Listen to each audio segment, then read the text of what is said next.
നബിയുനാ റസൂലുള്ളാഹി സ്വല്ലല്ലാഹു അലൈഹി വസല്ലം തങ്ങൾ അരുൾ ചെയ്യുകയാണ്, ദഖൽതുൽ ജന്ന വസമിഅതു ഫീഹാ ഖിറാഅത. നബിയുനാ റസൂലുള്ളാഹി സ്വല്ലല്ലാഹു അലൈഹി വസല്ലം തങ്ങൾ ഉറപ്പെടുത്തുകയാണ്, സ്വഹാബ പരിശുദ്ധമാക്കപ്പെട്ടതായ സ്വർഗ്ഗത്തിനുള്ളിൽ ഞാൻ പ്രവേശിച്ചു. സ്വഹാബ വസമിഅതു ഫീഹാ ഖിറാഅത. ആ സ്വർഗത്തിലിരുന്നു കൊണ്ട് പരിശുദ്ധമായ ഖുർആൻ മനോഹരമായി പാരായണം ചെയ്യുന്നത് ഞാൻ എൻ്റെ കർണപുടം കൊണ്ട് കേട്ടുപോയി. സ്വഹാബ ഫഖുൽതു ലിജിബ്രീൽ, ആദരവായ റസൂലുള്ളാഹി സ്വല്ലല്ലാഹു അലൈഹി വസല്ലം തങ്ങൾ പറയുകയാണ്, ഞാൻ ജിബ്രീൽ അലൈഹിസ്സലാമിനോട് ചോദിച്ചു പോയി, മൻ ഹാദാ യാ ജിബ്രീൽ, ആരാണ് ജിബ്രീലെ പരിശുദ്ധമാക്കപ്പെട്ട ഖുർആൻ? മഹ്ശറ നടന്നിട്ടില്ല, വിചാരണ നടന്നിട്ടില്ല, അതിനു മുമ്പ് തന്നെ സ്വർഗത്തിനുള്ളിൽ കടന്നുകൊണ്ട് പരിശുദ്ധമായ ഖുർആൻ ഇങ്ങനെ മനോഹരമായി പാരായണം ചെയ്യാൻ അവസരം കിട്ടിയിട്ടുള്ള ഈ വ്യക്തി ആരാണ്? ഫഖാലി ജിബ്രീൽ അലൈഹിസ്സലാം, ഉടനെ ജിബ്രീൽ അലൈഹിസ്സലാം എന്നോട് മറുപടി നൽകി, സ്വർഗത്തിന്റെ അകത്തലങ്ങളിൽ കയറിയിരുന്ന് പരിശുദ്ധമായ ഖുർആൻ ഓതാൻ അവസരം കിട്ടിയ ഈ വ്യക്തി ആരെന്നറിയുമോ?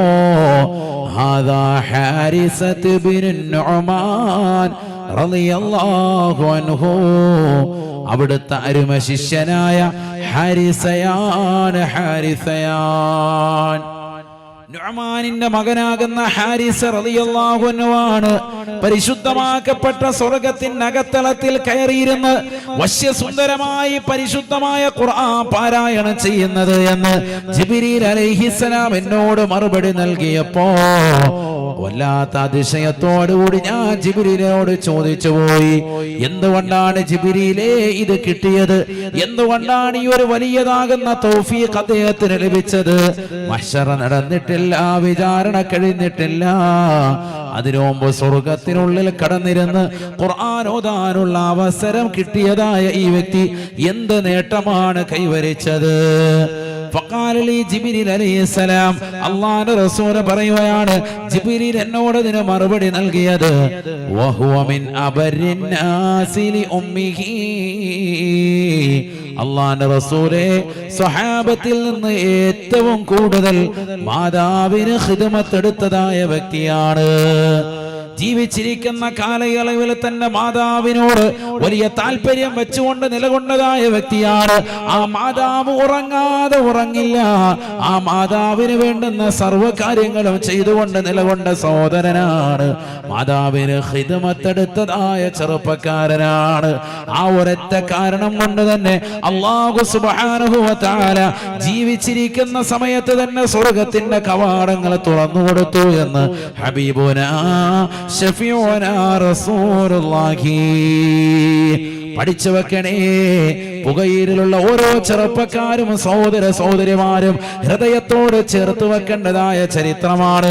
അല്ലാഹുവിന്റെ റസൂൽ സ്വഹാബത്തിനോടായി വന്ന് പറയുകയാണ്. സ്വഹാബത്ത് ആശ്ചര്യത്തോടുകൂടി അതിശയത്തോടുകൂടി ചോദിക്കുകയാണ്, യാ റസൂലല്ലാഹ്, കൈഫ വകൈഫ വഹുവ ഹയ്യുൻ ഫീനാ, ഞങ്ങൾക്കിടയിൽ പച്ചയായി ജീവിച്ചിരിക്കുന്നവനാണല്ലോ ഹാരിസ ബിൻ നുഅ്മാൻ. നബിയേ, ഞങ്ങൾക്കിടയിൽ ഇപ്പോഴും ജീവനോടെ നിലകൊള്ളുന്നതായ വ്യക്തിയാണ്. ഹാരിസ മരിച്ചിട്ടില്ല റസൂലേ, ഞങ്ങൾക്കിടയിലുണ്ട് റസൂലേ. മദീന പള്ളിയുടെ അകത്തളത്തിൽ പ്രവാചകർ സല്ലല്ലാഹു അലൈഹി വസല്ലം തങ്ങൾ സ്വഹാബത്തിനെ മുഴുവനും ഒരുമിച്ച് കൂട്ടിയിട്ട് ഈ സംഭവം വിളമ്പുമ്പോ, ഈ സംഭവം വിവരിക്കുമ്പോ, മദീന പള്ളിയുടേതാകുന്ന അകത്തളത്തിൽ നിലകൊള്ളുന്ന സ്വഹാബത്ത് മുത്തുനബിയോട് പറയുന്നു, വഹുവ ഹയ്യുൻ ഫീനാ. ഞങ്ങൾക്കിടയിൽ ജീവിച്ചിരിക്കുന്നതായ സ്വഹാബി എങ്ങനെയാണ് അദ്ദേഹം സ്വർഗത്തിൽ കടന്നത് റസൂലേ? ഖബർ കണ്ടിട്ടില്ല, മഹ്ശറ എത്തിയിട്ടില്ല, വിചാരണ നേരിട്ടിട്ടില്ല, സിറാത്ത് പാലം കടന്നിട്ടില്ല. അല്ലാഹുവിന്റെ റസൂല് പറഞ്ഞു, സ്വഹാബ, ഞാൻ കേട്ടിട്ട് വന്നവനാണ്, കന്നവനാണ്. എന്നെ നിങ്ങൾക്ക് വിശ്വാസമില്ലേ? ജീവിതത്തിൽ ഒരു കളവ് പോലും പറയുകയോ ചിന്തിക്കുകയോ പോലും ചെയ്യാത്തതാകുന്ന അല്ലാഹുവിന്റെ റസൂല് സ്വഹാബത്തിനോട് പറയുകയാണ്, സ്വഹാബ, ഞാൻ എന്റെ കർണപുടം കൊണ്ട് കേട്ടതാണ് സ്വഹാബ. വസമിഉതു ഫീഹാ ഖിറാഅത. ഹാരിസത്ത് ബിൻ നുഅ്മാൻ പരിശുദ്ധമായ ഖുർആൻ സ്വർഗ്ഗത്തിലിരുന്നു കൊണ്ട് പാരായണം ചെയ്യുന്നത് ഞാൻ എന്റെ കർണപുടം കൊണ്ട് കേൾക്കുകയും എന്താണ് അദ്ദേഹത്തിന് കിട്ടിയതാകുന്ന നേട്ടമെന്ന് ചോദിച്ചപ്പോൾ ജിബ്രീൽ അലൈഹിസ്സലാം പറഞ്ഞതായ മറുപടി, അത് മാത്രമാണ് എനിക്ക് നിങ്ങളോട് പറയാനുള്ളത്. വഹുവ മിൻ അബരിന്നാസി ലിയുമ്മിഹി. സ്വന്തം ഉമ്മാക്ക് ഖിദ്മത്തെടുത്തതായ വ്യക്തിയാണ്. ഉമ്മയുടെ ജീവിതത്തിൽ നിലകൊണ്ടതായ വലിയ ഖിദ്മത്ത് കാഴ്ചവെച്ചുകൊണ്ട് നിലകൊണ്ടതായ സഹോദരനാണ്. അതുകൊണ്ട് കിട്ടിയ നേട്ടമാണെന്ന് നബിയുനാ റസൂലുള്ളാഹി. അല്ലാഹുവിന്റെ റസൂൽ ഈ സംഭവം പറയുമ്പോൾ മദീന പള്ളിയുടേതാകുന്ന ഒരു തൂണിന്റെ പിറകിലിരുന്നു കൊണ്ട് പൊട്ടിക്കരയുന്നു.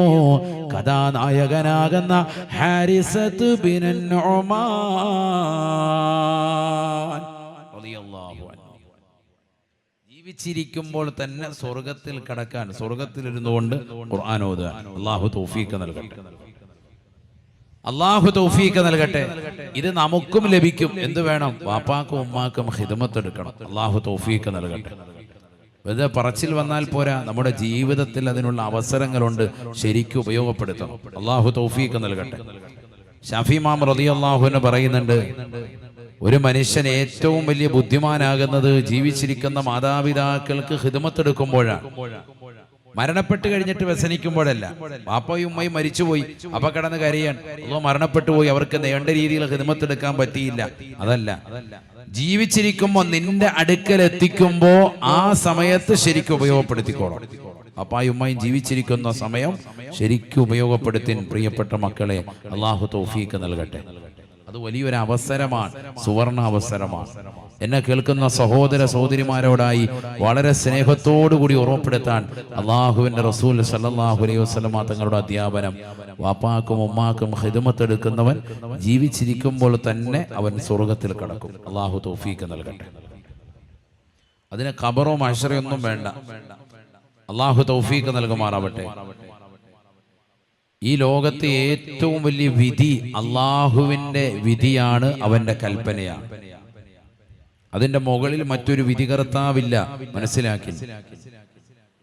ഈ ദുനിയാവിൽ എന്തെങ്കിലും ഒരു വിഷയമുണ്ടായി, പ്രയാസമുണ്ടായി, ഒരു കേസ് ഫയൽ ചെയ്തു, കോടതി നമ്മൾ സമീപിക്കുന്നു, ജില്ലാ കോടതിയെ സമീപിക്കുന്നു, കേസ് അവിടുന്ന് നമുക്ക് അനുകൂലമല്ല, പ്രതികൂലമാണ്, നമ്മൾ അടുത്ത ഹൈക്കോടതിയിലേക്ക് കേസ് ഫയൽ ചെയ്യും. രക്ഷപ്പെടാനുള്ള മാർഗങ്ങൾ നിരവധിയാണ്. ഹൈക്കോടതിയിലും കേസ് തള്ളപ്പെട്ടു, നമ്മൾ വീണ്ടും സുപ്രീം കോടതിയിലേക്ക് പോകും. സുപ്രീം കോടതിയും തള്ളിയാൽ അവിടെ തന്നെ ഏകാംഗ ബെഞ്ചുണ്ട്, വിശാല ബെഞ്ചുണ്ട്. വീണ്ടും നമ്മൾ കേസ് ഫയൽ ചെയ്യും. അതിന്റെ മുകളിലും ആളുകളുണ്ട്. എന്നാൽ അല്ലാഹു സുബ്ഹാനഹു വ തആല ഒരു വിഷയത്തിലൊരു വിധി പ്രഖ്യാപിച്ചാൽ അതിന്റെ മുകളിൽ വിധി പറയാൻ ലോകത്തൊരു ശക്തിക്കും സാധ്യമല്ല. മനസ്സിലാക്കി, ലോകത്തൊരാൾക്കും സാധ്യമല്ല. അള്ളാഹു ചില മർമ്മപ്രധാനമായ വിധികൾ പുറപ്പെടുവിച്ചു. നമുക്കെല്ലാവർക്കും അറിയാവുന്ന ആയത്താണത്. ബിസ്മില്ലാഹിർ റഹ്മാനിർ റഹീം. وقضى ربك ألا تعبدوا إلا إياه وبالوالدين إحسانا إما يبلغن عندك الكبر أحدهما أو كلاهما فلا تقل لهما أف ولا تنهرهما وقل لهما قولا كريما واخفض لهما جناح الذل من الرحمة وقل رب ارحمهما كما ربياني صغيرا. പരിശുദ്ധമായ ഖുർആനിലൂടെ അല്ലാഹു സുബ്ഹാനഹു വ തആല ചില വിധികൾ നടപ്പിലാക്കുകയാണ്, പഠിപ്പിക്കുകയാണ്. വഖളാ റബ്ബുക അല്ലാ തഅബുദൂ ഇല്ലാ ഇയ്യാ. ഈ ലോകത്തിന്റെ സൃഷ്ടികർത്താവായ ജഗന്നിയന്താവായ പരിപാലകനായ പടച്ച റബ്ബ് അവൻ ചില വിധികൾ ലോകത്ത് നടപ്പിൽ വരുത്തിയത്രേ. ഒന്നാമതായി അവൻ നടത്തിയതാകുന്ന വിധി അല്ലാ തഅബുദൂ ഇല്ലാ ഇയ്യാ. അല്ലാഹുവിനെയല്ലാതെ ലോകത്തൊരു മഖ്ലൂഖിനെയും ആരാധിക്കരുതേ. ആരാധന വേണ്ടത് അല്ലാഹുവിനോട് മാത്രമാണ്. ലോകത്ത് ഒരു സൃഷ്ടികളോടും ആരാധന പാടില്ല. സൃഷ്ടാവായ അല്ലാഹുവിനെ മാത്രമേ നമ്മൾ ആരാധിക്കാവുള്ളൂ. ഇയ്യാക നഅ്ബുദു വഇയ്യാക നസ്തഈൻ.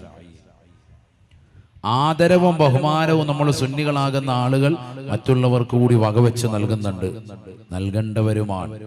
അമ്പിയാക്കളെ ആദരിക്കണം, ഔലിയാക്കളെ ആദരിക്കണം, മഹാന്മാരെ ആദരിക്കണം, മാതാപിതാക്കളെ ആദരിക്കണം, ബഹുമാനിക്കണം. അത് വേണ്ടതാണ്. അത് ഇസ്ലാമിന്റെ അടിസ്ഥാനവും അത് തന്നെയാണ്. തഅലീമു മാ അല്ലമഹുല്ലാഹ് വ തഹ്ഖീറു മാ ഹഖറഹുല്ലാഹ്. അല്ലാഹു ബഹുമാനിച്ച എല്ലാ വസ്തുക്കളെയും ബഹുമാനിക്കുക.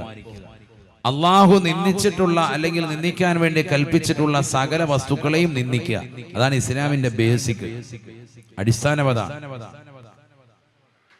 അതുകൊണ്ടാണല്ലോ അറിവുള്ളതാകുന്ന ആദം നബി അലൈഹിസ്സലാമിന്റെ മുന്നിൽ സുജൂദ് ചെയ്യാൻ സർവ്വ മലായികത്തുകളോടും അള്ളാഹു സുബ്ഹാനഹു വ തആല കൽപ്പിച്ചതിന്റെ കാരണം അതാണ്. ആദരവും ബഹുമാനവും വകവെച്ച് നൽകേണ്ടവർക്ക് നമ്മൾ നൽകണം. ഉസ്താദുമാരെ ആദരിക്കണം, മുതഅല്ലിമീങ്ങൾക്ക് ആദരവ് നൽകണം, നമ്മളെക്കാൾ മുതിർന്ന ആളുകളെ ബഹുമാനിക്കണം, ആദരിക്കണം, നിർബന്ധമാണ്. അത് ബേസിക്കാൻ ഒരു മോമിനായ മനുഷ്യനെ സംബന്ധിച്ചിടത്തോളം അവിഭാജ്യ ഘടകമാണ്, അത്യന്താപേക്ഷിതമാണ്, ഒഴിച്ചുകൂടാൻ പറ്റാത്തതാണ്, അവന്റെ ജീവിത വിജയത്തിന്റെ നിദാനമാണ്. അള്ളാഹു മനസ്സിലാക്കാൻ തൗഫീഖ് നൽകട്ടെ. നോക്കൂ നിങ്ങൾ, ആദരവും ആരാധനയും രണ്ടും രണ്ടാണ്. നമ്മൾ അള്ളാഹുവിന്റെ ഔലിയാക്കളെ, മഹത്തുക്കളെ, അമ്പിയാക്കളെ ആദരിക്കുകയാണ്, ഒരിക്കലും ആരാധിക്കുകയല്ല. ആരാധന പാടില്ല, ആരാധന നമ്മൾ ചെയ്യുന്നുമില്ല. അതുകൊണ്ടാണ് ഖബർ സിയാറത്ത് ചെയ്യുമ്പോൾ നമ്മുടെ സമുന്നതരായ സമസ്തയുടെ പണ്ഡിതന്മാർ, ഉസ്താദുമാർ നേരത്തെ തന്നെ വ്യക്തമാക്കിയ വസ്തുതയാണ്, സുജൂദ് ചെയ്യരുത്, ഖബറിങ്കൽ സുജൂദ് ചെയ്യരുത്. അത് ആരാധനയുടെ ഭാഗമാണ്. ചില സ്ഥലങ്ങളിൽ ഉത്തരേന്ത്യയിലേക്ക് നമ്മൾ സിയാറത്ത് ചെയ്യുമ്പോൾ ചില ആളുകൾ ചെയ്യുന്നത് കാണാം. അത് കണ്ടിട്ട് നമ്മുടെയും കേരളീയ സമൂഹം, വിവരമുള്ള ആളുകൾ തന്നെ, സ്ത്രീകളും പുരുഷന്മാരും പോയി ഖബറിങ്കൽ പോയി സുജൂദ് ചെയ്യും. പാടില്ല, അത് നിഷിദ്ധമാണ്, അത് ഹറാമാണ്. അള്ളാഹുവിന്റെ മുന്നിൽ മാത്രമേ സാഷ്ടാംഗം ചെയ്യാൻ പറ്റുള്ളൂ. ലാ യസ്ജുദു ലി അഹദിൻ അഹദ. നബി സല്ലല്ലാഹു അലൈഹി വസല്ലം തങ്ങൾ പറഞ്ഞു, ഒരു സൃഷ്ടി മറ്റൊരു സൃഷ്ടിക്ക് സുജൂദ് ചെയ്യാൻ പാടില്ല. ഇനി അങ്ങനെ ഒരു സൃഷ്ടി മറ്റൊരു സൃഷ്ടിക്ക് സുജൂദ് ചെയ്യാൻ ഞാൻ കൽപ്പിക്കുമായിരുന്നുവെങ്കിൽ ഭർത്താവിന്റെ മുന്നിൽ ഭാര്യ സുജൂദ് ചെയ്യാൻ വേണ്ടി കൽപ്പിക്കുമായിരുന്നു എന്ന് നബിയുനാ മുഹമ്മദ് മുസ്തഫ. ല അമർതുൽ മർഅത അൻ തസ്ജുദ ലി സൗജിഹാ. ഭാര്യ ഭർത്താവിന്റെ മുന്നിൽ സുജൂദ് ചെയ്യാൻ പാടില്ല. അങ്ങനെ കൽപ്പിക്കുമായിരുന്നെങ്കിൽ, ഒരു സൃഷ്ടി മറ്റൊരു സൃഷ്ടിക്ക് സുജൂദ് ചെയ്യാൻ പറയുമായിരുന്നെങ്കിൽ ഭാര്യയോട് ഭർത്താവിന് സുജൂദ് ചെയ്യാൻ ഞാൻ പറഞ്ഞേനെ. അത്രയേറെ കടമകളും കർത്തവ്യങ്ങളും ഭാര്യയ്ക്ക് ഭർത്താവിനോടുണ്ടെന്ന് ഹബീബ് മുഹമ്മദ് മുസ്തഫ. പറഞ്ഞാൽ ബഹുമാന ആദരവുകൾ കൂടുതൽ വകവെച്ചു കൊടുക്കണം എന്നാണ് ആ പറഞ്ഞതിന്റെ അർത്ഥം. ഭാര്യയ്ക്ക് സുജൂദ് ചെയ്യാൻ പാടില്ല. ഇവിടെ എന്തിനാ ഞാനിത് പറഞ്ഞത്? ഒരു സൃഷ്ടി മറ്റൊരു സൃഷ്ടിക്ക് സുജൂദ് ചെയ്യാൻ പാടില്ല. നാമും സൃഷ്ടികളാണ്, അമ്പിയാക്കളും ഔലിയാക്കളും സൃഷ്ടികളാണ്, അവരുടെ മുന്നിൽ സുജൂദ് ചെയ്യാൻ പാടില്ല. വളരെ ശ്രദ്ധിക്കണം നമ്മൾ. അള്ളാഹു മനസ്സിലാക്കാൻ തൗഫീഖ് നൽകട്ടെ. നമ്മൾ സുന്നികളാണ്, പല വിഷയങ്ങളിലും ശ്രദ്ധ ചെലുത്തേണ്ടവരാണ്. പ്രത്യേകിച്ച് ഇത്തരത്തിലുള്ള വിഷയങ്ങൾ കൂടുതൽ ജാഗ്രത പുലർത്തേണ്ടവരാണ്. ചിലപ്പോൾ നമ്മൾ ഖബറിങ്കിൽ പോയി ഖബറിനെ ചുംബിക്കുന്നവരുണ്ടാകും. പുരുഷന്മാർ പലരും പോയി ഖബർ ചുംബിക്കും. അത് അനുവദനീയമാണ്. ഖബർ ചുംബിക്കൽ അനുവദനീയമാണ്. പക്ഷെ ആ ചുംബനം നടക്കുമ്പോൾ നെറ്റി വെച്ചിട്ട് സുജൂദായി പോകാൻ പാടില്ല. ഒരു സുന്നത്തെടുക്കാൻ പോകുമ്പോൾ അല്ലെങ്കിൽ ഒരു അനുവദനീയമായ കാര്യമെടുക്കാൻ പോകുമ്പോൾ അത് നിഷിദ്ധമായതിലേക്ക് പോകരുത്. ഇനി അതല്ല, നമ്മൾ പോയി ചുംബനം കൊടുക്കുകയാണ്, പുറകിൽ നിന്ന് ഒരാൾ നോക്കുമ്പോൾ അയാൾക്കൊരു സുജൂദ് പോലെ ആയിട്ട് തോന്നുകയാണ് എങ്കിൽ നമ്മളെ വലിയ സംഭവമായിട്ട് കാണുന്ന പുറകിൽ നിൽക്കുന്ന വ്യക്തി തെറ്റിദ്ധരിക്കാതിരിക്കാൻ അത് ഒഴിവാക്കലാണ് നല്ലത് എന്ന് പറഞ്ഞ പണ്ഡിതന്മാരുണ്ട്. മനസ്സിലായില്ലേ? അപ്പൊ ഞാൻ നേരെ പോയി ഒരു ഖബറിന്റെ മുന്നിൽ പോയി ഇങ്ങനെ ചുംബനം നൽകാൻ, എന്റെ പിറകിൽ ഒരാൾ നിൽക്കുന്നുണ്ട്. അപ്പൊ അയാൾ നോക്കിയപ്പോൾ മനസ്സിലായി എന്താണ്, അയാളെ തെറ്റിദ്ധരിച്ചു. എന്ത് അത് ചിലപ്പോൾ എന്താകും, സുജൂദ് ചെയ്താണ്, ഉസ്താദ് സുജൂദ് ചെയ്തു. അപ്പൊ അയാൾക്ക് സുജൂദ് ചെയ്യാമെന്നൊരു തെറ്റിദ്ധാരണ മനസ്സിൽ വരികയാണ്. അങ്ങനെ വരുന്ന ഒരു സാഹചര്യമാണെങ്കിൽ അത് ഒഴിവാക്കലാണ് നല്ലത് എന്ന് പറഞ്ഞ പണ്ഡിതന്മാർ വരെയുണ്ട്. സൂക്ഷ്മതയ്ക്ക് വളരെ സംശയാസ്പദമാകുന്ന സാഹചര്യങ്ങൾ അത് ഒഴിവാക്കി പോകലാണ് നല്ലത്. ഞാനിത് പറയുന്നത് എന്തിനാണ്? നമ്മൾ സുന്നികളാണ്, വളരെയേറെ ജാഗ്രത പുലർത്തിക്കൊണ്ട് നമ്മുടെ ജീവിതത്തെ മുന്നോട്ട് കൊണ്ടുപോകണം. അള്ളാഹു തൗഫീഖ് നൽകുമാറാവട്ടെ. അപ്പൊ ആദരവും ആരാധനയും രണ്ടും രണ്ടാണ്. നമ്മൾ അള്ളാഹുവിനെയാണ് ആരാധിക്കുന്നത്. അള്ളാഹു പറയുന്നു, അല്ലാ തഅബുദു ഇല്ലാ ഇയ്യാ, അള്ളാഹുവിനെ അല്ലാതെ വേറൊരു മഖ്ലൂഖിനെയും നിങ്ങൾ ആരാധിക്കരുത്. നമ്മൾ അങ്ങനെ തന്നെയാണ് പോകുന്നത്. അള്ളാഹു നമുക്കൊക്കെ ഈമാൻ സലാമത്താക്കുമാറാവട്ടെ. എന്നിട്ട് അള്ളാഹു പറയാണ്, ശരിക്കും ശ്രദ്ധിക്കണേ, രണ്ടാമതായി അള്ളാഹു പറയുന്നു, കൽപ്പനയാണ്, അള്ളാഹുവിന്റെ വിധിയാണ്. നേരത്തെ സൂചിപ്പിച്ചതുപോലെ ഈ വിധിക്ക് മീതെ ഇതിന്റെ മുകളിൽ ഒരു വിധി പറയാൻ ലോകത്താർക്കും സാധ്യമല്ല. അള്ളാഹു വിധിച്ചു. നമ്മളിനി എവിടെ പോയിട്ട് ഇതിന്റെ മുകളിൽ ഒരു വിധി ഒന്ന് നടപ്പിലാക്കി കൊണ്ടുവരാൻ പറ്റൂല. ഇത് ചെയ്തേ പറ്റൂ എന്നാണ് പറഞ്ഞതിന്റെ അർത്ഥം. അള്ളാഹുവിനെ ആരാധിച്ചേ പറ്റൂ. രണ്ട്, വബിൽ വാലിദൈനി ഇഹ്സാനാ, മാതാവിനും പിതാവിനും നീ ഗുണം ചെയ്യണേ. നിർബന്ധമാണ്, നിർബന്ധമാണ്. പ്രായാധിക്യമാകുന്ന സമയത്ത് നിന്റെ വാപ്പയോ ഉമ്മയോ രണ്ടു പേരിൽ ഒരാളെയോ രണ്ടാളുകളെയും നീ എത്തിച്ചാലും ഫലാ തഖുൽ ലഹുമാ ഉഫിൻ, അവരോട് മോശമായ ഒരു വാക്ക് പോലും, ചെയ്യുന്ന ഒരു വാക്ക് പോലും പറഞ്ഞുകൊണ്ട് അവരെ ബുദ്ധിമുട്ടിക്കരുതേ. പരിശുദ്ധമായ ഖുർആൻ, ഇമ്മാ യബ്ലുഗന്ന ഇൻദകൽ കിബറ അഹദുഹുമാ ഔ കിലാഹുമാ ഫലാ തഖുൽ ലഹുമാ ഉഫ്. വാപ്പയോ ഉമ്മയോ രണ്ടിൽ ഒരാളെയോ അതല്ല രണ്ടു പേരെയും ഒരുമിച്ച് നിന്റെ അടുക്കൽ എത്തിച്ചാൽ മക്കളെ ശ്രദ്ധിക്കണേ, ശ്രദ്ധിക്കണേ. ഫലാ തഖുൽ ലഹുമാ ഉഫ്, ചെയ്യുന്ന ഒരു വാക്ക് പോലും പറഞ്ഞുകൊണ്ട് അവരെ പ്രയാസപ്പെടുത്തരുതേ എന്ന് പരിശുദ്ധമായ ഖുർആൻ. ഒരു വാക്ക് കൊണ്ട് പോലും വാപ്പയും ഉമ്മയും വേദനിപ്പിക്കരുത്, അതാണ് പറഞ്ഞതിന്റെ അർത്ഥം. അല്ലാതെ ചെയ്യുന്ന ഒരു പദം പറയലല്ല. ചിലപ്പോ അത് പറയലുണ്ടാവൂല, അതിനേക്കാൾ മുകളിൽ പറഞ്ഞവരുണ്ടാവും. അള്ളാഹു നമ്മളെ കാക്കുമാറാവട്ടെ, അള്ളാഹു നമ്മളെ കാക്കുമാറാവട്ടെ. ഈ ആയത്ത് വിശദീകരിച്ചുകൊണ്ട് ബഹുമാനപ്പെട്ട ഇമാം ഫഖ്റുദ്ദീൻ റാസി റളിയല്ലാഹു അൻഹു പറയുകയാണ്, എന്താണ് ഫലാ തഖുൽ ലഹുമാ ഉഫിൻ, ചെയ്യുന്ന ഒരു വാക്ക് പോലും നിന്റെ വാപ്പയോടും ഉമ്മയോടും പറയരുത് എന്ന് പറഞ്ഞതിന്റെ അർത്ഥം എന്താണ്? നിന്റെ വാപ്പയോ ഉമ്മയോ രണ്ടുപേരിൽ ഒരാളെയോ സുഖമില്ലാതെ നിന്റെ അടുക്കൽ എത്തിക്കുകയും അവർ കിടക്കുന്നതായ കിടക്കയിൽ കിടന്നുകൊണ്ട് മലമൂത്ര വിസർജനം നടത്തുന്ന വേളയിൽ അവരുടേതാകുന്ന പിൻദ്വാരത്തിലൂടെ മുൻദ്വാരത്തിലൂടെ മാലിന്യങ്ങൾ പുറത്തേക്ക് പുറന്തള്ളപ്പെടുമ്പോ ഒരു ഇടത് കൈയിൽ ഒരു പഴംതുണി ചുറ്റിക്കൊണ്ട് ആ മാലിന്യം ബെഡിൽ നിന്നൊരു പ്ലേറ്റിലേക്ക് നീ വടിച്ചെടുക്കുന്ന സന്ദർഭത്തിൽ ദിവസങ്ങളായി വയറ്റിൽ കെട്ടിക്കിടക്കുന്ന മാലിന്യം പുറത്തേക്ക് പുറന്തള്ളുമ്പോഴുണ്ടാകുന്ന ദുർഗന്ധത്തിന്റെ നിമിത്തം കാരണം നിന്റെ മുഖമങ്ങാണമെന്ന് ചുളിച്ചു പോയാൽ ചെയ്യുന്ന വാക്കിനേക്കാൾ വലിയ കുറ്റമാണ് നീ ചെയ്തത് എന്ന് ഇമാം ഫഖ്റുദ്ദീൻ റാസി റളിയല്ലാഹു അൻഹു. അല്ലാഹു നമ്മളെ കാക്കുമാറാവട്ടെ. എന്താ പറഞ്ഞത്? സുഖമില്ലാതിരിക്കുന്ന വാപ്പയും ഉമ്മയും നീ ശുശ്രൂഷിക്കാൻ. ഹോം നേഴ്സൊന്നുമില്ല, നീ തന്നെയാണ് നോക്കുന്നത്. കൂലിയെല്ലാം കിട്ടാൻ വേണ്ടി നീ തന്നെ ചെയ്യാൻ, ഒരാളെയും നിർത്തുന്നൊന്നുമില്ല, നീ തന്നെ ഒറ്റയ്ക്ക് ചെയ്യാൻ. അള്ളാഹു തൗഫീഖ് നൽകട്ടെ. വലിയൊരു കൂലി കിട്ടുന്ന കാര്യമാണ്. അങ്ങനെ ഒരു കയ്യുറയൊക്കെ ഇട്ട് മാലിന്യം ഇങ്ങനെ ദിവസങ്ങളായി വയറൊഴിഞ്ഞു കൊടുത്ത് വയറ്റിൽ കെട്ടിക്കിടക്കാൻ പലതും കൊടുത്തു, ഗുളിക കൊടുത്തിട്ടൊന്നും പുറത്തു വരുന്നില്ല. അവസാനം കഠിന പരിശ്രമത്തിനൊടുവിൽ 3 ദിവസമായി കഴിച്ച ആഹാരം പുറത്തേക്ക് വരുമ്പോൾ ഉണ്ടാകുന്ന ഒരു ദുർഗന്ധമുണ്ട്, വല്ലാത്തൊരു ദുർഗന്ധമാണ്. ആ ദുർഗന്ധ നിമിത്തമായിട്ട് നീ ആ പ്ലേറ്റിൽ ഇങ്ങനെ വടിച്ച് എടുക്കുമ്പോൾ, വേസ്റ്റ് ബക്കറ്റിലേക്ക് വടിച്ചെടുക്കുമ്പോൾ ദുർഗന്ധം കാരണമായിട്ട് നിന്റെ മുഖമൊന്ന് ജസ്റ്റ് ഒന്ന് ചുളിച്ചുപോയി. ഇന്നിങ്ങനെ വന്നു പോയാൽ തന്നെ വാപ്പയോടും ഉമ്മയോടും കാണിച്ച ഏറ്റവും വലിയ ക്രൂരതയാണ്, ഈ വലിയ കുറ്റകൃത്യം ചെയ്തവനാണെന്ന് ഇമാം ഫഖറുദ്ദീൻ റാസി റളിയല്ലാഹു അൻഹു. അല്ലാഹു നമ്മളെ കാക്കുമാറാവട്ടെ. അതൊക്കെ ഭയങ്കര വാക്കാണ് പറഞ്ഞത്. അങ്ങനെ വെച്ച് നോക്കുമ്പോൾ നമ്മളൊക്കെ എത്രമാത്രം മോശപ്പെട്ട വാക്കുകൾ അവരോട് പറഞ്ഞവരാണ്. ഈ ഇരിക്കുന്ന ഓരോരുത്തരും, ഞാനടക്കം നമ്മൾ ഓരോരുത്തരും എത്രയെത്ര വാക്കുകൾ പറഞ്ഞു പോയിട്ടുണ്ട്. അള്ളാഹു പുറത്തു നൽകി അനുഗ്രഹിക്കട്ടെ. അനാവശ്യ വാക്കുകൾ സംസാരിച്ചവരില്ലേ? ഖുർആൻ പറയുന്നു, ഫലാ തഖുൽ ലഹുമാ ഉഫ്, ഛേ എന്നൊരു വാക്ക് പോലും പറയരുതെന്ന് പറഞ്ഞാൽ അതിന്റെ അർത്ഥം ഇതാണ്. സുബ്ഹാനല്ലാഹ്.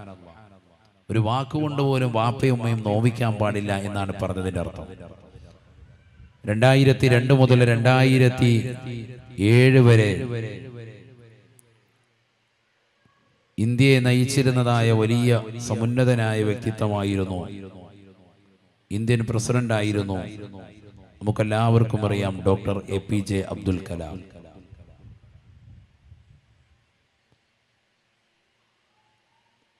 അദ്ദേഹത്തിന്റെ ജീവിത ചരിത്രം അദ്ദേഹം കുറിച്ചു വെക്കുന്നുണ്ട്. തമിഴ്നാട്ടിലെ രാമേശ്വരം എന്ന് പറയുന്നതാകുന്ന പ്രദേശം, ഒരു ചെറിയ കുഗ്രാമത്തിലാണ് അദ്ദേഹം ജനിച്ചത്. വാപ്പയുടെ പേര് സൈനുൽ ആബിദീൻ, ഉമ്മയുടെ പേര് ആഷിയ ഉമ്മ. അദ്ദേഹം എഴുതുകയാണ്, വളരെ ദാരിദ്ര്യം, നമ്മളിൽ പലരും ഉള്ളതുപോലെ തന്നെ വളരെ ദാരിദ്ര്യവും പ്രയാസത്തിലുമാണ് ജീവിതം മുന്നോട്ട് പോകുന്നത്. അദ്ദേഹം പറയുന്നു, എനിക്ക് ചെറിയ പ്രായം, 13 വയസ്സെത്തിയ സമയം, 9ാം ക്ലാസ്സിൽ പഠിക്കുന്നതാകുന്ന സമയവും സന്ദർഭവും എത്തിയപ്പോൾ തന്നെ പത്രമിടാൻ വേണ്ടി ഞാൻ ഉദ്ദേശിച്ചു. ഒരു സൈക്കിളിൽ എല്ലാ ദിവസവും പോയി പത്രമിടും. പത്രമിട്ട് കിട്ടുന്നതാകുന്ന കാശ് കൊണ്ടാണ് പിന്നെ ഞാൻ എൻ്റെ വിദ്യാഭ്യാസം മുന്നോട്ട് കൊണ്ടുപോയത്. അതിൽ നിന്ന് അല്പം പൈസ കൊണ്ടുവന്ന് ഉമ്മയുടെ കൈവശം ഏൽപ്പിക്കും. അങ്ങനെ വീട്ടിലെ കാര്യങ്ങൾ മുന്നോട്ട് പോവാൻ വളരെ ദാരിദ്ര്യത്തിൽ അമർന്നു നിൽക്കുന്ന സമയം, പട്ടിണിയാണ് ഞങ്ങളുടെ മുഖമുദ്ര. ഒരു ദിവസം അത്താഴ സമയം രാത്രിയിൽ ഭക്ഷണം കഴിക്കാൻ വേണ്ടി നിലകൊള്ളുമ്പോൾ വീട്ടിൽ കഴിക്കാനുള്ളത് ചപ്പാത്തിയും പട്ടാണിക്കടലയുമാണ്. എനിക്കും വാപ്പയ്ക്കും കൊണ്ടുവന്ന് ചപ്പാത്തിയും പട്ടാണിക്കടലയും ഉമ്മ നൽകി. ഞാനും വാപ്പയും ഒരുമിച്ചിരുന്നാണ് എല്ലാ ദിവസവും ഭക്ഷണം കഴിക്കാറുള്ളത്. ചപ്പാത്തി ഇങ്ങനെ മുറിച്ചെടുത്തു, പട്ടാണിക്കടലയിൽ മുക്കി ഞാൻ എൻ്റെ വായിലേക്ക് വെച്ചതേയുള്ളൂ. ഞാൻ വേഗം തുപ്പിക്കളഞ്ഞു. അതികഠിനമായ ഉപ്പാണ്.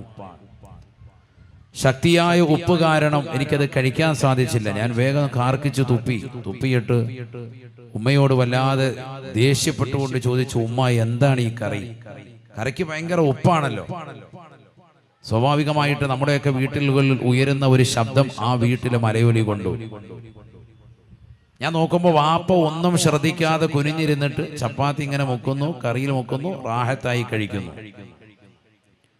എൻ്റെ ഈ ചോദ്യമോ അതിൻ്റെ ഉത്തരമോ ഒന്നും നൽകാൻ ഉമ്മയും കൂസാകുന്നില്ല, വാപ്പയും മൈൻഡ് ചെയ്യുന്നില്ല. ഉമ്മ വല്ലാതെ പേടിച്ചകത്ത് നിൽപ്പുണ്ട്. ഞാൻ വീണ്ടും ഒച്ചത്തിൽ ചോദിച്ചു, എന്താ ഉമ്മ? കറിക്ക് ഭയങ്കര ഉപ്പാണല്ലോ, നിങ്ങൾ എന്താണ് ഇത് ശ്രദ്ധിക്കാതൊക്കെ വെക്കുന്നത്? കലാമ പറയുന്നു, അങ്ങനെ ചോദിക്കാൻ ഒരു കാരണം കൂടിയുണ്ട്. കാരണം ഞാനും കൂടി സമ്പാദിച്ചിട്ടാണ് ഇപ്പോ ഈ ചപ്പാത്തിയും ഈ പട്ടാണിക്കടലയും ഒക്കെ തീന്മേശയിലേക്ക് വന്നത്.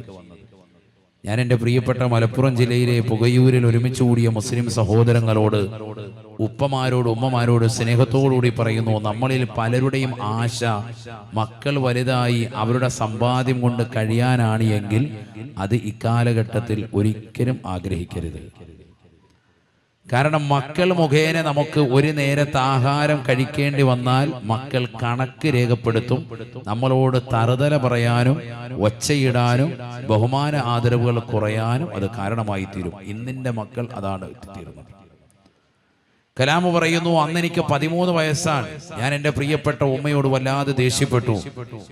രണ്ടാമത്തെ പ്രാവശ്യവും ശബ്ദിച്ചപ്പോൾ എൻ്റെ വാപ്പ എന്നോട് പറഞ്ഞു, ഡാ മിണ്ടാതെ കത്താതെ, തമിഴ്നാട് ഭാഷയാണ്, കത്താതെ അടങ്ങിയിരിക്കും. ഞാൻ പിന്നെ അനങ്ങിയില്ല, മിണ്ടാതിരുന്നു. കലാം പറയും, ഞാൻ നോക്കുമ്പോൾ എൻ്റെ വാപ്പ നല്ല റായത്തായി കഴിക്കുന്നുണ്ട്, ഒരു പ്രശ്നമില്ലാത്തതുപോലെ. അപ്പൊ ഞാൻ മനസ്സിലാക്കി, വാപ്പയുടെ ചപ്പാത്തിക്ക് അല്ലെങ്കിൽ കറിക്കൊന്നും പ്രശ്നം ഉണ്ടാവൂല, അതായിരിക്കും വാപ്പാക്ക് സ്പെഷ്യലായിരിക്കും.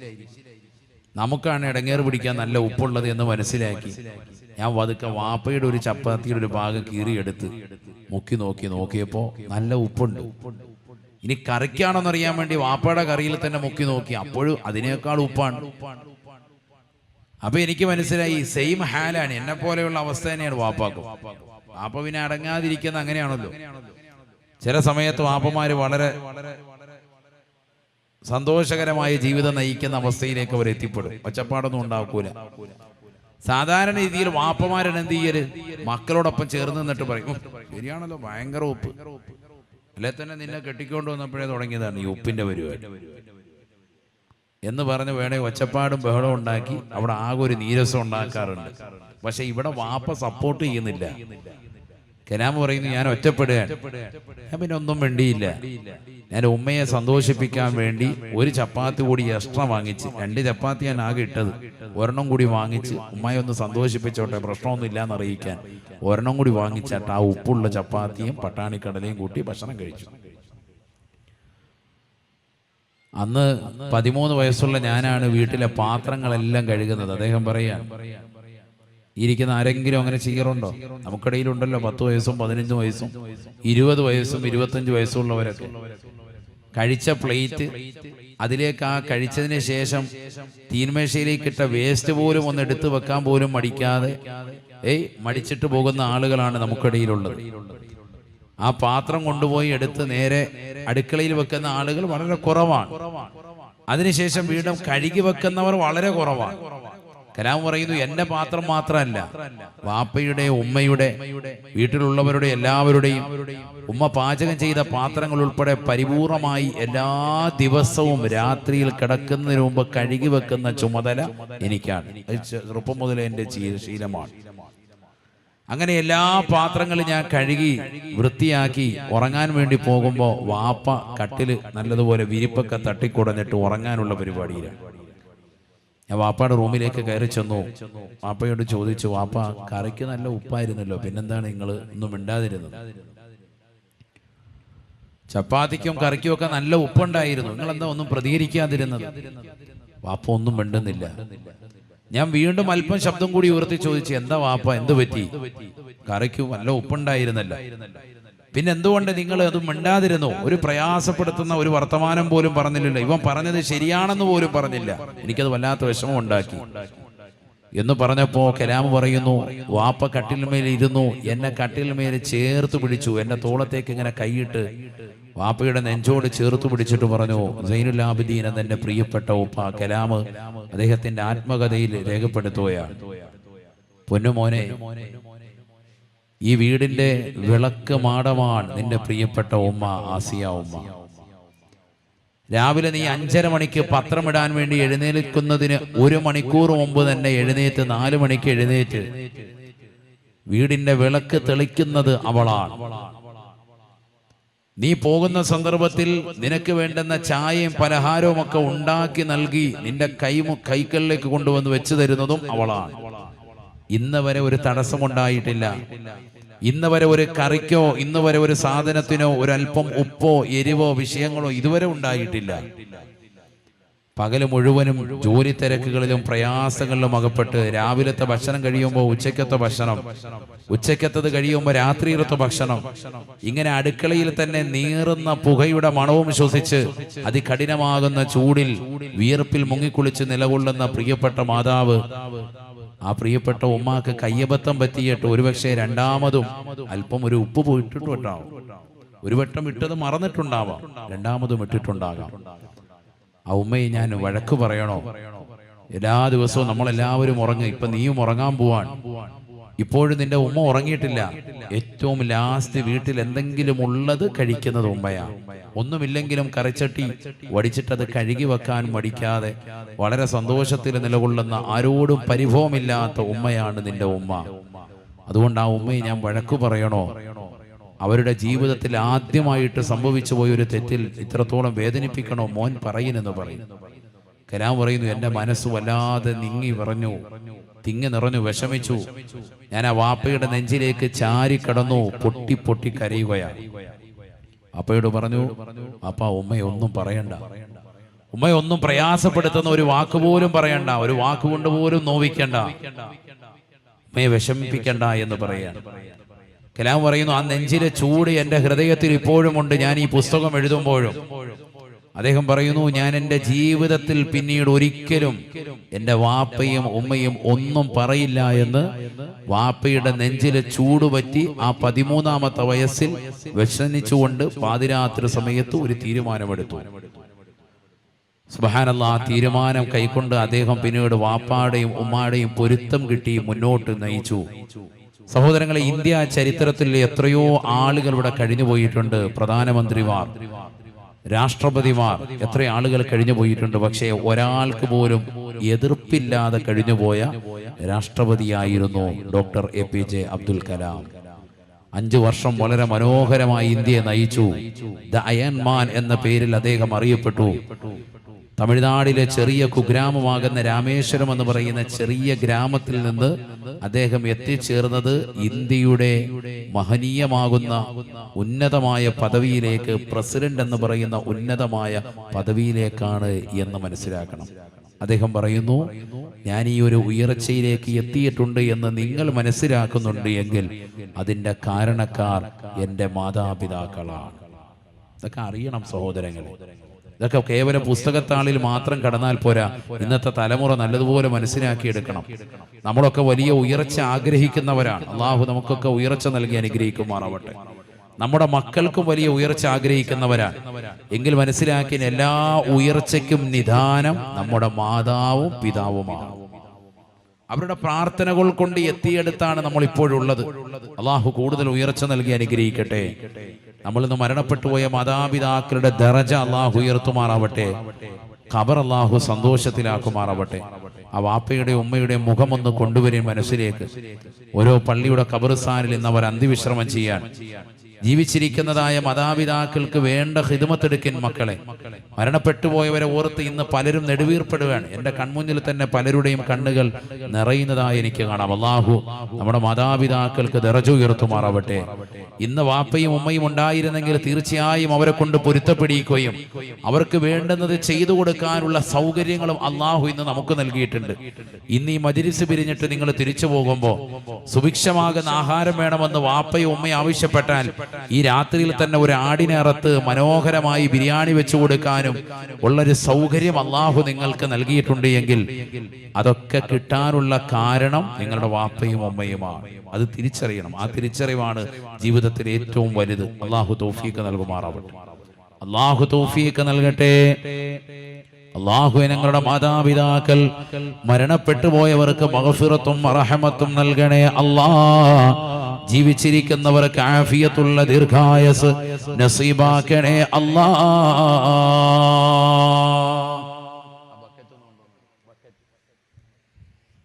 ഒരു സദഖ എല്ലാവരും ഇൻഷാ അല്ലാഹ് ചെയ്യാം. മരണപ്പെട്ടവർക്ക് വേണ്ടി നിയ്യത്ത് ചെയ്തിട്ട് ഇൻഷാ അല്ലാഹ്. അല്ലാഹു നമ്മുടെ സദഖ സ്വീകരിക്കട്ടെ. മാതാപിതാക്കളുടെ ദറജ ഉയർത്തട്ടെ. ജീവിച്ചിരിക്കുന്നവർക്ക് ആഫിയത്തുള്ള ദീർഘായുസ് നസീബാക്കുമാറാവട്ടെ. ബിസ്മില്ലാഹിർ റഹ്മാനിർ റഹീം. വലാ തഖുൽ ലഹുമാ ഉഫ്ഫിൻ വലാ തൻഹറുഹുമാ. പരിശുദ്ധമായ ഖുർആനിലൂടെ അല്ലാഹു സുബ്ഹാനഹു വ തആല ഓർമ്മപ്പെടുത്തുകയാണ്, മാതാവിനെയും പിതാവിനെയും നിന്റെ അടുക്കൽ എത്തിച്ചാൽ വളരെ സ്നേഹത്തോടുകൂടി അവരോട് പെരുമാറണേ. മോശമാകുന്ന ഒരു വാക്കുകൊണ്ട് പോലും അവരെ നോവിക്കരുതേ. വലാ തൻഹറുഹുമാ. അവരെ ആട്ടരുതേ, വിരട്ടരുതേ, പ്രയാസപ്പെടുത്തരുതേ. وقل لهما قولا كريما. മാതാവിനോട് പിതാവിനോടും രണ്ടുപേരോടും മാന്യമായ ഭാഷണം നടത്തണേ. മോശമാകുന്ന ഒരു വാക്ക് പോലും നിന്റെ ജീവിതത്തിൽ അവരോട് പറയാൻ പാടില്ല. ഒരു പെരുമാറ്റം പോലും അവരോട് ഉണ്ടാവാൻ പാടില്ല. അവരുടെ മുന്നിലൂടെ നടക്കുക പോലും അരുതേ.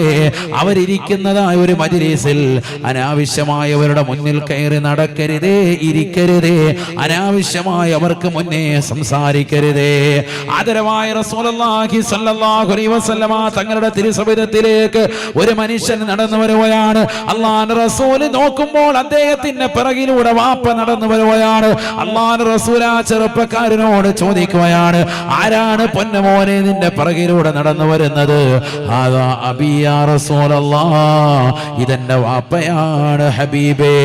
ആദരവായ പ്രവാചകർ സ്വല്ലല്ലാഹു അലൈഹി വസല്ലമ തങ്ങൾ ആത്മീയമാകുന്ന അറിവ് ആ പ്രിയപ്പെട്ടതാകുന്ന മകന്റെ ഹൃദയത്തിലേക്ക് പഠിപ്പിച്ചു കൊടുക്കുകയാണ്. അല്ല, നമുക്ക് അല്ലാഹു പഠിപ്പിച്ചു നൽകുകയാണ്. റസൂലുള്ള പറയുകയാണ്, പൊന്നുമോനെ പൊന്നുമോനെ, നീ നിന്റെ വാപ്പയുടെ മുന്നിലൂടെ നടക്കല്ലേ നടക്കല്ലേ. ലാ തംശി അമാമഹു വലാ തഖുദ് ഖബ്ല ഖുദിഹി. വാപ്പ ഇരിക്കുന്നതിന് മുമ്പ് ഒരു മജ്‌ലിസിൽ കയറി ഇരിക്കല്ലേ ഇരിക്കല്ലേ. വാപ്പ നടക്കുന്ന മുന്നിലൂടെ നടക്കല്ലേ നടക്കല്ലേ. മാതാപിതാക്കളെ ഗൗനിക്കണേ, അവർ നിസ്സാരരല്ല എന്ന് ഹബീബുനാ റസൂലുള്ളാഹി. വാപ്പയും ഉമ്മയും ഇരിക്കുന്ന ഒരു മജ്‌ലിസിൽ അവർ സംസാരിക്കുന്നതിനിടയിൽ കയറിക്കൊണ്ട് സംസാരിച്ച് അവരുടെ ഗുരുത്തക്കേട് വാങ്ങിവെക്കല്ലേ വാങ്ങിവെക്കല്ലേ. ആദരവായ പ്രവാചകന്റെ അധ്യാപനമാണ്. ഇന്നത്തെ തലമുറ ശ്രദ്ധിക്കുന്നുണ്ടോ ശ്രദ്ധിക്കുന്നുണ്ടോ? ഹബീബായ റസൂലുള്ളാഹി സ്വല്ലല്ലാഹു അലൈഹി വസല്ലമ തങ്ങൾ തന്നെ പ്രിയപ്പെട്ട അനുയായികൾക്ക് പഠിപ്പിച്ചു കൊടുക്കുകയാണ്. വലാ തൻഹറുഹുമാ വഖുൽ ലഹുമാ ഖൗലൻ കരീമാ. മാന്യമായ ഭാഷണമല്ലാതെ മോശപ്പെട്ടതാകുന്ന ഒരു സംസാരം നിന്റെ നാവിൽ നിന്ന് മാതാവിനോടോ പിതാവിനോടോ ഉണ്ടാവാൻ പാടില്ല. തീർന്നില്ല തീർന്നില്ല. വഖ്ഫിദ് ലഹുമാ ജനാഹദ്ദുല്ലി മിനർ റഹ്മാ. കാരുണ്യത്തിന്റെ ചിറക് നിന്റെ വാപ്പയ്ക്കും ഉമ്മയ്ക്കും നീ വിരിച്ചു കൊടുക്കൽ നിർബന്ധമാണ്. സുബ്ഹാനല്ലാഹ്. 2023 നിലകൊള്ളുന്ന ചെറുപ്പക്കാരെ, സഹോദരിമാരെ, മാതാപിതാക്കളെ തൃണവൽഗണിക്കുന്നവരെ, അവരെ അവഗണിക്കുന്നതായ ആളുകളില്ലേ? അവരെ വൃദ്ധസദനങ്ങളിലേക്ക് തള്ളിവിടുന്ന എത്രയോ ചെറുപ്പക്കാരുണ്ട്. അവരെ ഗൗനിക്കാതെ പോകുന്ന എത്രയോ മുസ്ലിം സഹോദര സഹോദരിമാരുണ്ട്. കല്യാണം കഴിഞ്ഞതാകുന്ന പൊന്നുമോള് തന്നെ പ്രിയപ്പെട്ട ഭർത്താവിന്റെ ഉമ്മയോട് ഉപ്പയോട് സിനിമയും സീരിയലും കണ്ടുകൊണ്ട് അത്തരത്തിലുള്ള പ്രവണതകൾ അമ്മായിമ്മ പോരുണ്ടാക്കാനുള്ള പരിശ്രമങ്ങൾ നടത്തുന്നവരില്ലേ? പാടില്ല പൊന്നുമോളെ, ചെയ്യരുത് സഹോദര. നിനക്ക് നിന്റെ പ്രിയപ്പെട്ട ഭർത്താവിന്റെ ഉമ്മയും ഉപ്പയും നിന്റെ സ്വന്തം മാതാപിതാക്കളാണെന്നുള്ള തിരിച്ചറിവ് പൊന്നുമോളെ നിനക്കുണ്ടാവണേ. അള്ളാഹുവിന്റെ ദീൻ അത്തരത്തിലാണ് പഠിപ്പിക്കുന്നത്. ഏതെങ്കിലും സിനിമാ നടന്മാരുടെയോ സിനിമാ നടിമാരുടെയോ ഏതെങ്കിലും സീരിയൽ നടിമാരുടെയോ അഭിനയത്തിന്റെ മികവ് കണ്ട് അവർ പഠിപ്പിക്കുന്ന സീരിയലിന്റെ ആശയം നിന്റെ ജീവിതത്തിലേക്ക് കൊണ്ടുവരരുതേ കൊണ്ടുവരരുതേ. ജീവിതം നിസ്സാരമല്ല നിസ്സാരമല്ല. അത് ഹൈറായ നിലയ്ക്ക് ജീവിച്ച് തീർക്കേണ്ടവളാണ് നീ. മോശപ്പെട്ട തലത്തിലേക്ക് നിന്റെ നാവിനെ കൊണ്ടുപോകരുത്, നിന്റെ കൈകളെ കൊണ്ടുപോകരുത്, നിന്റെ നോട്ടം കൊണ്ടുപോകരുത്. ഒരു നോട്ടം കൊണ്ടുപോലും മാതാവിനെയും പിതാവിനെയും നീ വേദനിപ്പിക്കരുതേ. പരിശുദ്ധ പ്രവാചകന്റെ അധ്യാപനമാണ് അധ്യാപനമാണ്. വഖ്ഫിദ് ലഹുമാ ജനാഹദ്ദുല്ലി മിനർ റഹ്മാ. കാരുണ്യത്തിന്റെ ചിറക് മാതാവിനും പിതാവിനും നീ വിരിച്ചു കൊടുക്കണേ.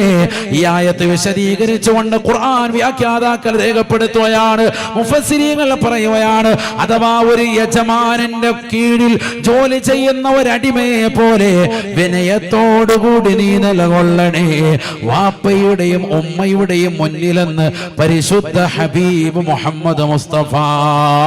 എത്രമാത്രം മനോഹരമായ വിശദീകരണമാണ് നൽകുന്നത്. വലിയ തൊഴിലാളിയായ പരുക്കനായ യജമാനന്റെ കീഴിൽ ജോലി ചെയ്യുന്ന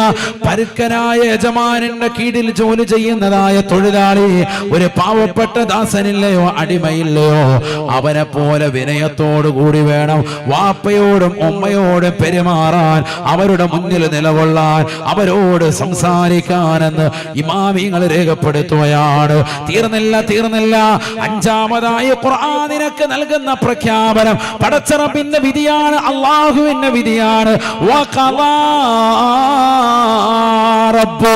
നിന്റെ സംരക്ഷകനായ സർവാധിപതിയായ സർവലോക സൃഷ്ടിപ്പിൻ സംഹാരകർത്താവായ ഈ ലോകത്തുള്ള സർവ്വജീവജാലങ്ങൾക്കും ആഹാരം നൽകുന്നവനായ അല്ലാഹു സുബ്ഹാനഹു വ തആല വിധിച്ചതാകുന്ന വിധിയാണ്.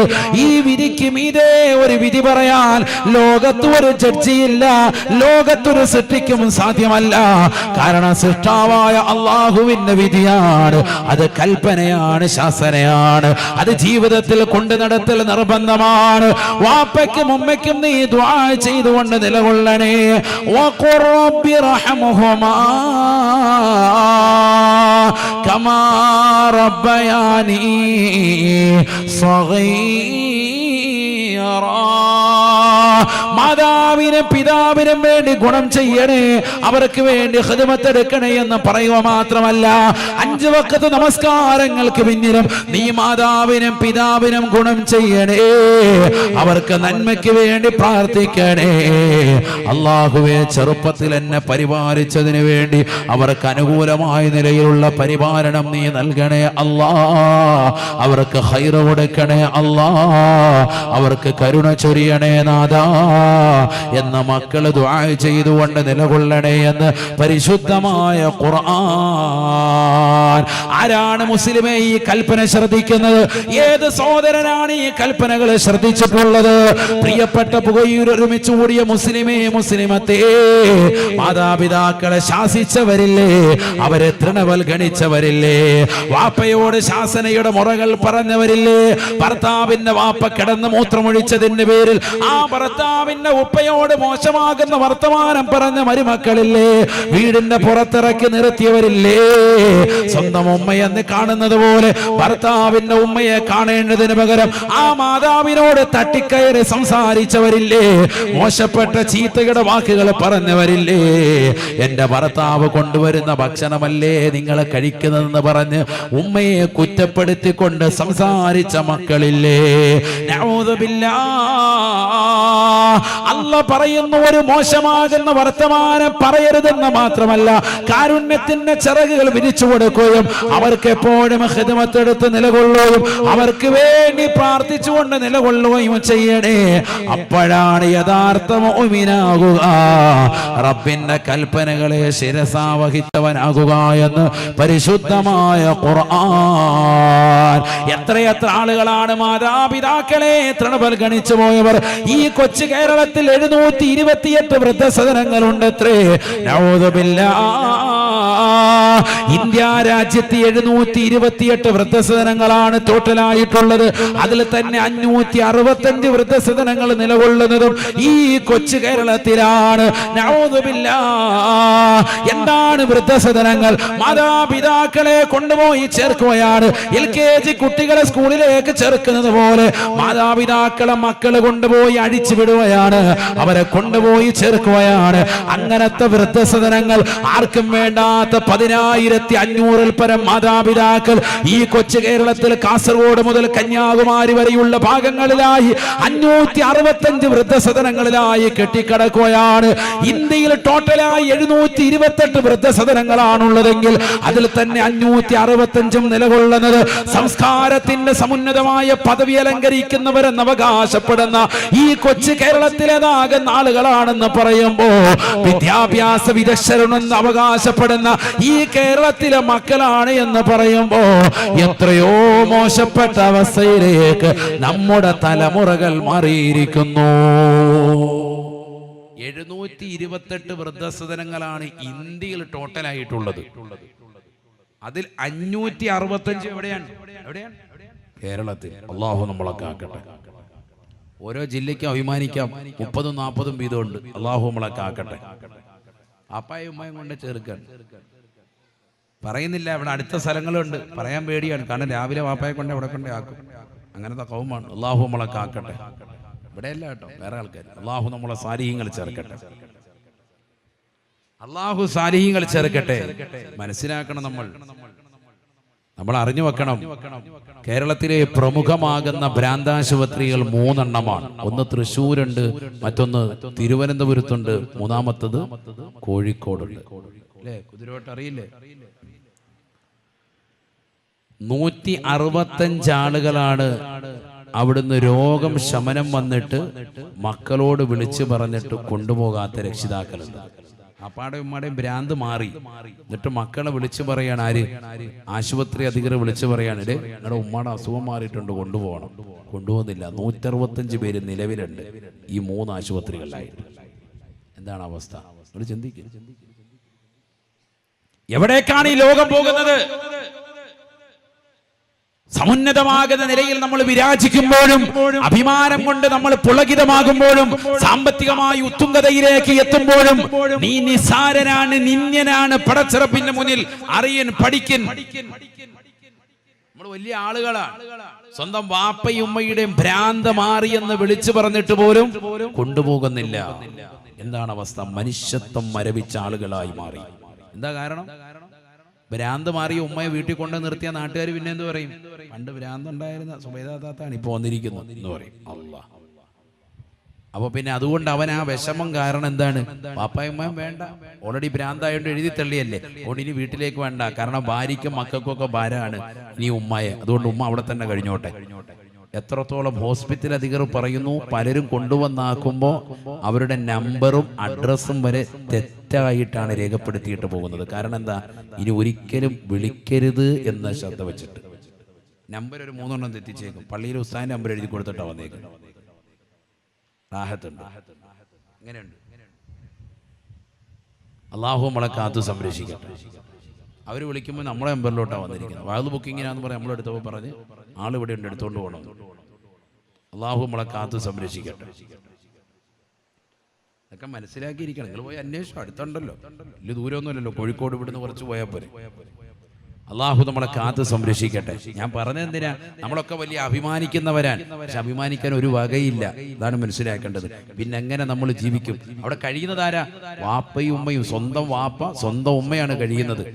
ഈ ഉമ്മയെ കൊണ്ടുവന്ന് വീട്ടിൽ നിർത്തിയാൽ, ഈ വാപ്പയെ കൊണ്ടുവന്ന് വീട്ടിൽ നിർത്തിയാൽ വീട്ടിലുള്ള ഭാര്യയ്ക്കും മക്കൾക്കും ഒക്കെ ഭാരമാണ്, തനിക്കും ഭാരമാണ്. ഇനി വേണ്ട, ഭ്രാന്ത് മാറി എന്ന് പറഞ്ഞാൽ ഞങ്ങൾക്ക് വേണ്ടാന്ന്. അള്ളാഹു നമ്മളെ കാക്കട്ടെ.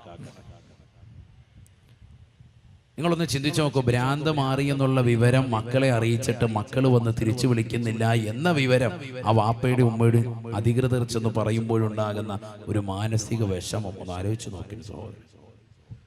നമ്മളാണ് ആ സ്ഥാനത്തെങ്കിലും ഒന്ന് ആലോചിച്ച് നോക്കി. അപ്പോഴാണ് അതിന്റെ ഭാരം അറിയുക. എത്രയോ പ്രയാസം സഹിച്ചിട്ടാണ് അവർ വളർത്തിയത്, എത്രയോ ബുദ്ധിമുട്ടുകൾ സഹിച്ചിട്ടാണ് ഇത്ര വരെ എത്തിച്ചത്.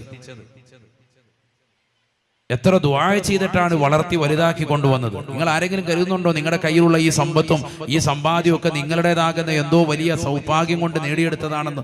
ഒന്നുമല്ല. പാപ്പയുടെയും ഉമ്മയുടെയും പ്രാർത്ഥന ഫലം കൊണ്ട് മാത്രമാണ് നമ്മളൊക്കെ എത്തിയിട്ടുള്ള. എവിടെങ്കിലും എത്തിയിട്ടുണ്ടെങ്കിൽ അവിടം വരെ എത്തിയത്. ഇനി അതിന്റെ മുകളിലേക്ക് ഉയർച്ച വേണമെങ്കിലും അവരുടെ പ്രാർത്ഥന വേണം, എങ്ങനെ ഉയരുകയുള്ളൂ. അല്ലാഹു തൗഫീഖ് നൽകുമാറാവട്ടെ.